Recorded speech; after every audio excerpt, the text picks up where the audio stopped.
J'en peux plus de moi, c'est incroyable ce qui m'est arrivé.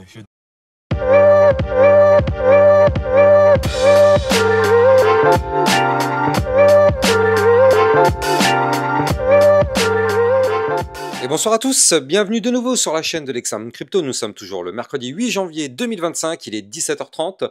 On va faire un point en cette fin de journée sur la situation du Bitcoin qui n'est clairement pas tirée d'affaire. On va aussi en profiter pour jeter un coup d'œil du côté du Solana.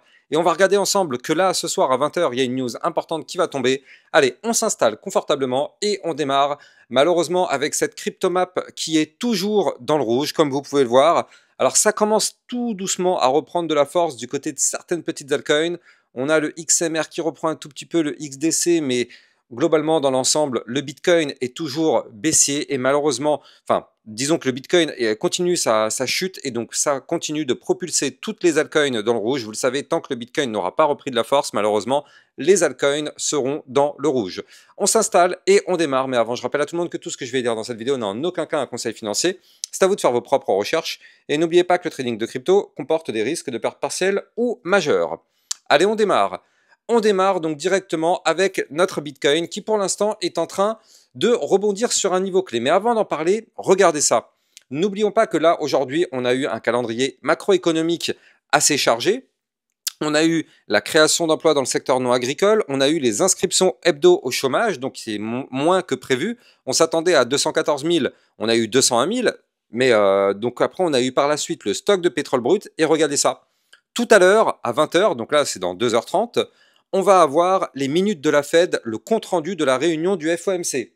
Alors ça, mine de rien, c'est quand même une information qui va être effectivement importante. Et oui, on le sait, pendant cette réunion du FOMC, il va y avoir des discussions à propos de l'inflation et il va y avoir potentiellement des informations par rapport aux baisses des taux. Et oui, on le sait que notre ami Jérôme Powell avait quand même pas mal parlé qu'en 2025, il voulait normalement à la base continuer ses baisses des taux, mais il avait un programme qui était plutôt lent, on va dire. Mais là, vu qu'il y a l'inflation qui continue d'être extrêmement forte du côté des États-Unis, peut-être qu'il va devoir revoir toute sa stratégie concernant les taux d'intérêt et peut-être qu'il va devoir baisser les taux d'intérêt plus vite que prévu. Et je rappelle, si c'est des petites baisses des taux, ça peut aller. Mais si c'est des grosses baisses des taux, on pourrait croire qu'effectivement c'est une bonne nouvelle parce que bien sûr, ça permettrait aux foyers d'avoir plus de pouvoir d'achat.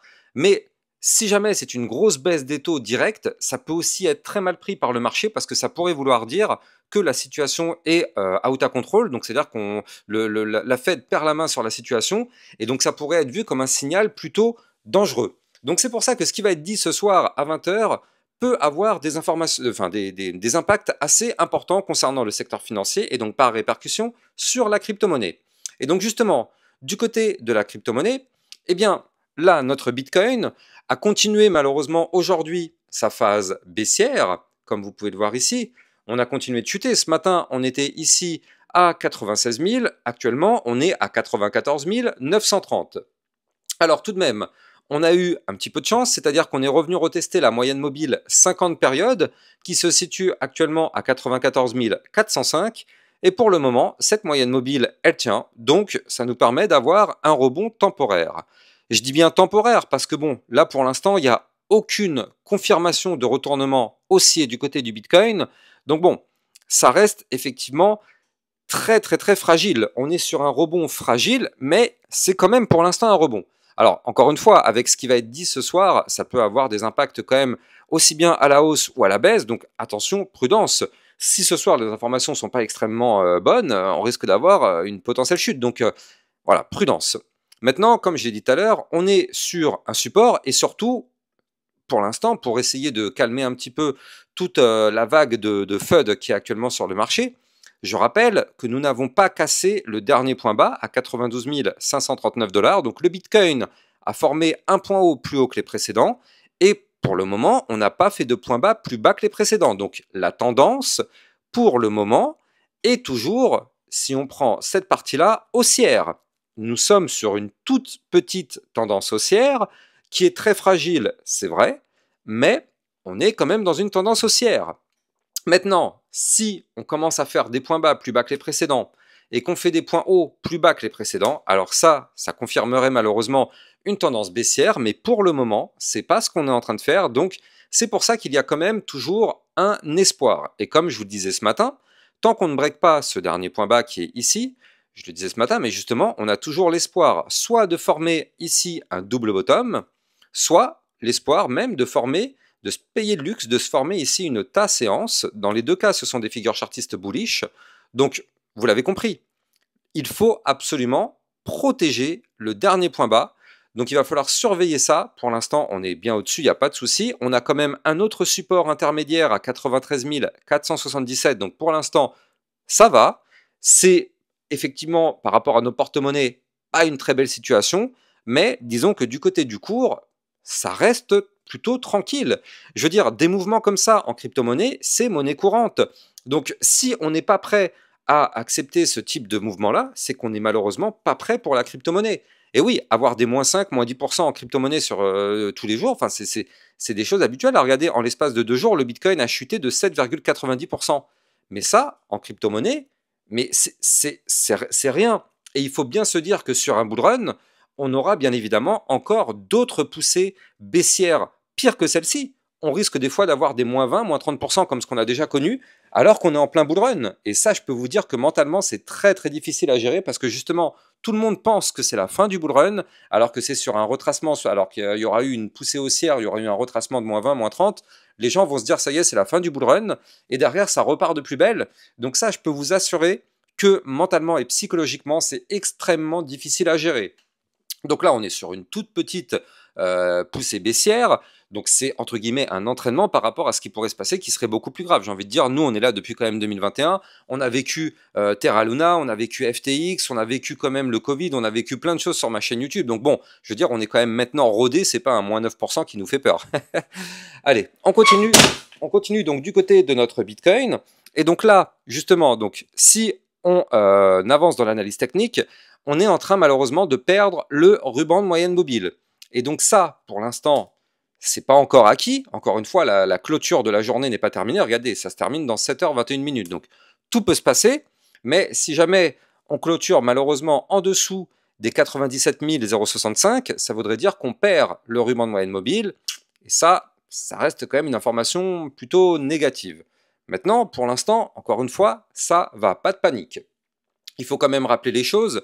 Si on dézoome et qu'on se met sur une vision très long terme, comme c'est mon cas actuellement, je suis passé en vue mensuelle, donc là je suis en vue très long terme.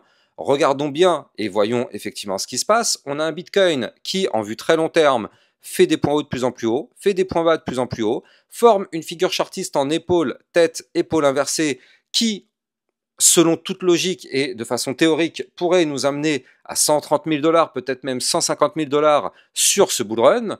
On a quand même des ETF, on a quand même des institutions, on a quand même des grosses entreprises qui investissent dans la crypto-monnaie et surtout dans le Bitcoin. Donc il y a quand même beaucoup de signaux qui sont quand même plutôt rassurants pour l'avenir, même si actuellement on est sur une phase de retracement. Il y a quand même beaucoup de signaux long terme qui nous montrent que le Bitcoin n'a clairement pas dit son dernier mot. Donc là, pour l'instant, du côté du Bitcoin, aucune inquiétude. Alors oui, on retrace, mais on ne casse pas les niveaux clés. C'est ce qu'il faut vraiment souligner. Et donc ça, pour l'instant, c'est une bonne nouvelle. Alors j'espère que demain matin, à notre réveil, on n'aura pas cassé les niveaux clés, parce que ça, c'est une éventualité. Vous le savez, en crypto-monnaie, tout peut aller très vite. On se réveille dans le vert et on se couche dans le rouge. On a déjà connu des journées comme ça. Donc j'espère que ça va tenir.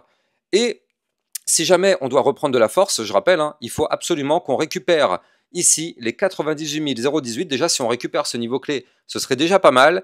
Et après, il faut impérativement, vraiment impérativement récupérer les 102 282 pour former justement la tasse séance ou le double bottom et là, reprendre de la force pour la suite. Donc là, pour l'instant, on en est loin, mais c'est ça les niveaux clés qu'il faut absolument reprendre si on veut de la force et des poussées haussières sur le Bitcoin dans les prochaines semaines. Allez, on va continuer, on va avancer, on va regarder les altcoins, à commencer par le Solana. Mais avant ça, je rappelle bien sûr à tout le monde que vous pouvez me suivre sur Twitter si vous souhaitez recevoir toutes les news, toutes les actualités crypto. Vous pouvez aussi rejoindre le channel Discord pour discuter avec toute la communauté. Et je rappelle aussi que si vous le souhaitez, vous pouvez rejoindre le club XRocket qui vous permet de recevoir encore plus de vidéos. On a vu tout à l'heure la crypto Fetch, on a aussi vu la crypto-monnaie Rose, on avait vu le ICP, on avait vu aussi la crypto virtuelle qui est liée aux agents IA. Bref, Tout ça, c'est dans le club Lexa Rocket et ça vous permet aussi de te recevoir de temps en temps des potentiels crypto-pépites. Donc n'hésitez pas, vous avez le lien du club en description de cette vidéo. Allez, on avance. On avance et on va checker le Solana qui, pour l'instant, est en train de tenir, j'ai envie de dire, mais ça tient, mais ça reste quand même un petit peu délicat. Ça reste délicat et pourquoi? Parce que là, malheureusement, le Solana, il revient retester des niveaux clés. Alors, souvenez-vous, on avait repéré ici un pattern bullish avec un double bottom ou bien, attendez, un triple bottom en réalité. On avait breaké une ligne de coup qui se trouvait ici à 197 $, ce qui nous a permis d'avoir une poussée haussière du côté du Solana.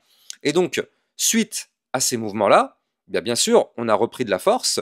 Et là, qu'est-ce qu'on est en train de faire? Eh bien, on est en train, en réalité, si on regarde bien, on revient retester la ligne que je viens de vous donner, qu'on avait breaké. Tout simplement, c'est ce qu'on appelle un pullback. On avait breaké une ligne stratégique, on revient retester cette ligne stratégique. Donc là, tant qu'on est au-dessus de ce niveau clé, tout va bien. Maintenant, prudence quand même. Prudence du côté du Solana parce que, oui, on a quand même des informations relativement intéressantes.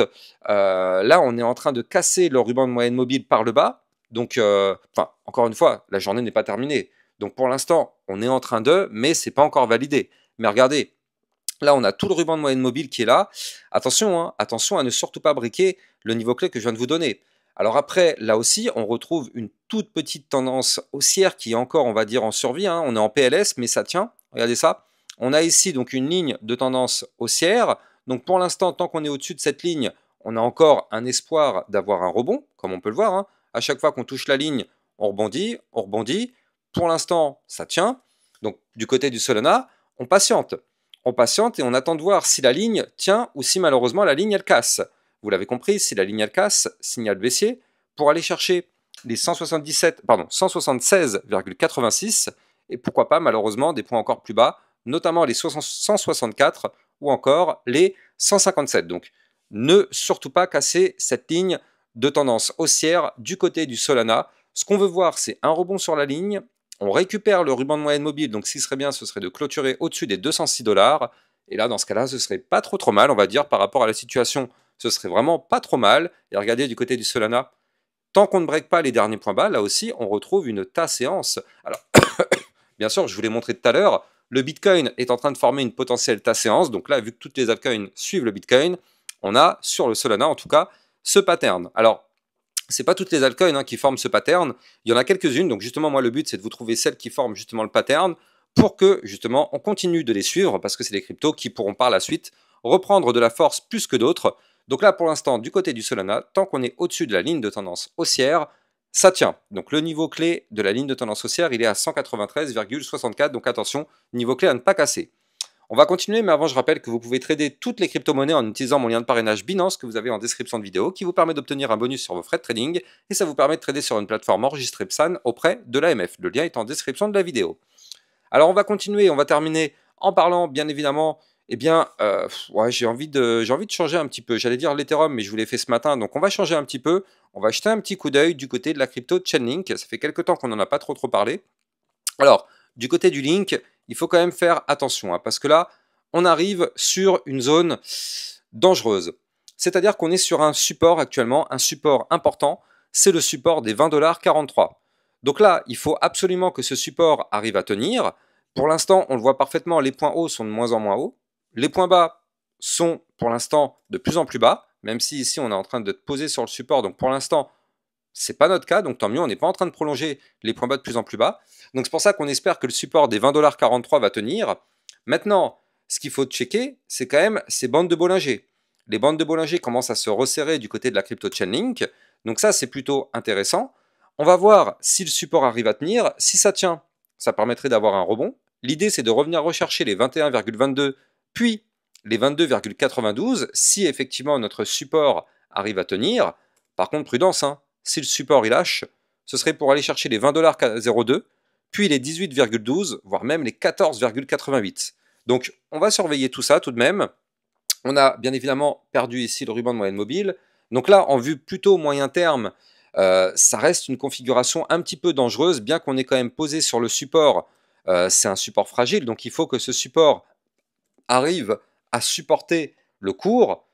il faut vraiment pas que ça lâche, hein. Faut vraiment pas que ça lâche du côté de la crypto Chainlink. Maintenant, si on dézoome et qu'on prend du recul, on se met en vue long terme. Du côté du Chainlink, franchement, en vue long terme, ça va.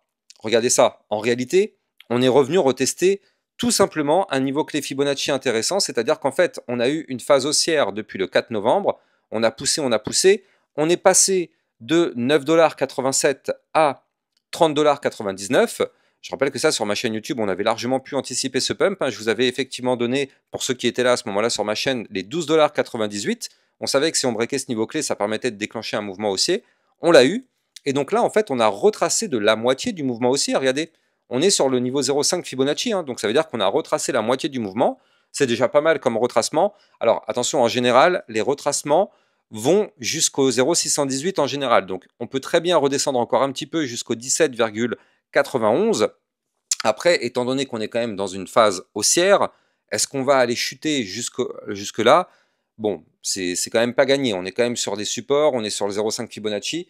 Il y a moyen que ça tienne, mais encore une fois, tout dépend bien évidemment du Bitcoin. Donc toujours regarder ce que nous fait le Bitcoin. On l'a que trop vu, surtout ces derniers temps. Dès que le Bitcoin crash, tout le marché crypto crash avec lui. Prudence, les yeux sont rivés sur le Bitcoin. Si vous avez kiffé la vidéo, n'oubliez pas de liker, commenter, partager au maximum. Vous savez, ça participe au référencement. Et n'oubliez pas de vous abonner à la chaîne YouTube pour recevoir tous les jours une, 2 à 3 vidéos concernant le Bitcoin et les altcoins. A plus tard, ciao ciao.